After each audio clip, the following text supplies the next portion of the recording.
Doa Salomo memohon hikmat.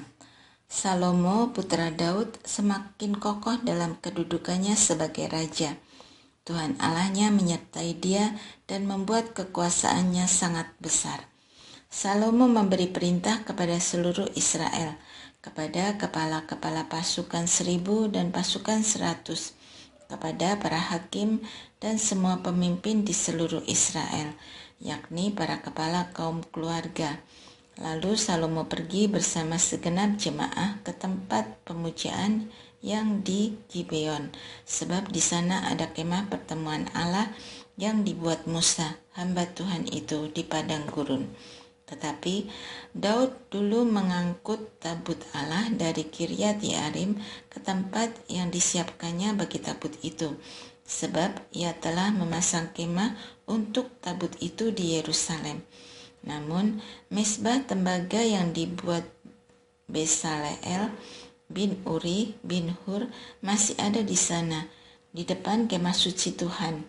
Kesanalah Salomo dan jemaah itu meminta petunjuk Tuhan. Salomo mempersembahkan kurban di sana di hadapan Tuhan di atas mezbah tembaga di depan kemah pertemuan itu. Ia mempersembahkan 1000 kurban bakaran di atasnya. Pada malam itu Allah menampakkan diri kepada Salomo dan berfirman kepadanya, "Mintalah apa yang perlu kuberikan kepadamu," kata Salomo kepada Allah, "Engkau yang telah menunjukkan kasih setiamu yang besar kepada Daud ayahku dan telah mengangkat aku menjadi raja menggantikan dia. Sekarang ya Tuhan Allah, kiranya diteguhkan janjimu kepada Daud ayahku, sebab engkau telah mengangkat aku menjadi raja atas suatu bangsa yang banyaknya seperti debu tanah. Berilah sekarang kepadaku hikmat dan pengertian, supaya aku dapat bertindak sebagai pemimpin bangsa ini. Sebab siapakah yang dapat menjadi hakim atas umatmu yang besar ini?" Allah berfirman kepada Salomo, "Oleh karena itu keinginan hatimu dan engkau tidak meminta kekayaan, harta benda, kemuliaan, atau nyawa pembencimu, dan juga tidak meminta umur panjang, tetapi engkau meminta hikmat dan pengertian untuk dapat menjadi hakim bagi umatku yang atasnya engkau telah kuangkat sebagai raja, maka hikmat dan pengertian akan diberikan kepadamu. Aku juga akan memberikan kepadamu kekayaan, harta benda, dan kemuliaan, seperti yang tidak pernah ada pada raja-raja sebelum engkau, dan tidak akan ada pada raja-raja sesudah engkau." Lalu Salomo pulang dari tempat pemujaan di Gibeon, dari depan kemah pertemuan ke Yerusalem, dan ia memerintah atas Israel. Kekayaan Salomo. Salomo mengumpulkan kereta-kereta dan tentara berkuda. Ia mempunyai 1400 kereta dan 12.000 tentara berkuda. Semuanya ditempatkan di kota-kota penyimpanan kereta dan dekat raja di Yerusalem. Raja membuat perak dan emas di Yerusalem seperti batu layaknya, dan pohon ara sebanyak pohon ara yang tumbuh di Shefela. Kuda untuk Salomo didatangkan dari Misraim dan Kewe. Saudagar raja membelinya dari Kewe dengan harga pasar. Sebuah kereta yang didatangkan dari Misraim harganya 600 shikal perak, dan seekor kuda 150 shikal. Begitu juga dengan perantaraan saudagar raja. Semuanya itu dijual kepada semua raja orang Het dan raja-raja Aram. Doa untuk pemerintahan raja yang adil. Dari Salomo.